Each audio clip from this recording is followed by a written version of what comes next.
মধ্যপ্রাচ্যে থাকা প্রবাসীদের জন্য একটা বার্তা। আপনারা হয়তো আমার কথাটা শুনে হেসে উড়িয়ে দিবেন, কিন্তু এটাই বাস্তবতা। মধ্যপ্রাচ্যে তেলের চেয়েও পানির দাম বেশি, আপনারা সবাই জানেন। আবার পানিটা রিচার্জ করতেও তেলের চেয়ে বেশি খরচ হয়।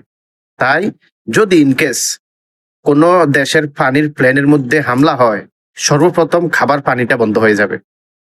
আপনারা বলবেন যে বাইরে তো অনেক তালাজা আছে, কুলার আছে, আমরা ওইখান থেকে এনে খাবো। না, ওইখানের পানিটাও বন্ধ হয়ে যাবে।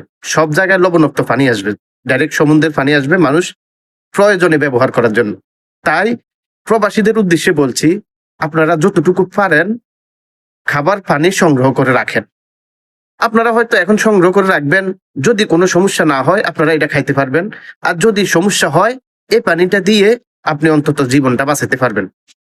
একটা প্লেন যদি ধ্বংস হয়, এটা মেরামত করতে করতে সপ্তাহখানিক 15 দিন সময় লাগবে। এই 15 দিন আপনি কিভাবে চলবেন? তাই আমি আমার কাছে এরকম 2টা পানির আছে। আমি 2 ড্রাম বিশুদ্ধ পানি ভরে রুমে রেখে দেব, এবং যতদিন পর্যন্ত সমস্যা হবে না আমি বাইরে থেকে পানি নিয়ে পান করব।